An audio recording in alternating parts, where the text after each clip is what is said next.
Infectious. Disease. You're infected. How'd you catch it? Let me tell you so you can know and not spread it. It's probably because what you got is contagious. It spreads through the transfer of bacteria. Please wash your hands. Yeah. Please wash your hands. Yeah. Yeah. Yeah. Gotten you from coughs and sneezes. You infected. You in sicko mode.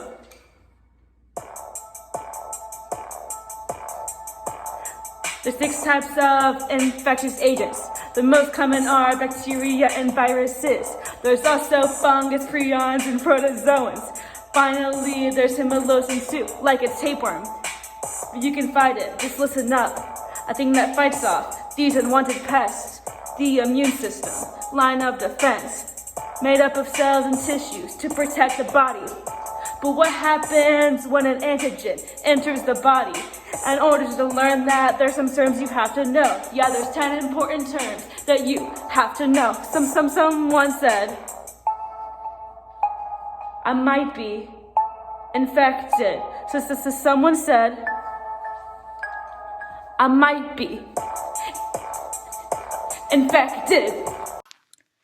So there are 10 important terms you need to know in order to understand how an antigen enters the body and how an antigen or a foreign invader infects your body. First up, we have non-specific defense, which means that there are multiple types of barriers such as physical or chemical.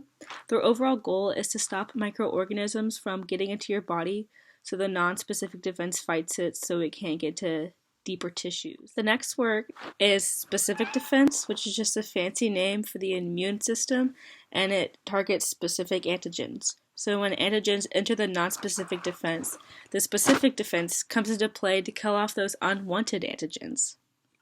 Then we have skin. Skin is a thin layer of tissue that creates a natural outer covering of a body. This thin layer acts as a barrier to separate and protect the inside of our body from the microbial enemies of the environment and provide a primary defense against infection. They are also known as the first line of defense. Our fourth term is nose hair. Nose hair protects one of the most sensitive parts of our body, the nasal cavity, and restricts the access of airborne pathogens to the skin. In addition to that, hair acts like a shield and prevents cuts, which decreases the amount of breaks in the skin. Then we have mucus. The respiratory system, such as the nose, are lined with mucus so it can trap invading microbes and dust. So without this mucus, there would be unwanted microorganisms going into the passageways that lead to your lungs. Number 6 on the list is inflammation. There is an inflammatory response when tissues are injured by unwanted bacteria. When the cell becomes damaged, they release chemicals, and these chemicals cause swelling. This helps isolate the foreign invaders from coming into further contact with body tissues. So next we have B cells. They fight bacteria and viruses by making proteins called antibodies. Antibodies are a pathogen that lock onto the surface of an invading cell and mark it so other immune cells can attack it. This leads us to our next word. Our next word is antibodies. Antibodies are found on the surface of a pathogen, and these antibodies destroy the antigens when they enter the body. Vocab word number 9 is T cells. T cells release perforin and cytotoxins. Perforin makes a hole in the infected cell, and then cytotoxins enter and kill viruses inside it. And lastly, we have phagocytes, which are white blood cells that destroy invading organisms by consuming them. Thank you for watching what happens when an antigen enters the body and how the immune system attacks it, leaving you healthy.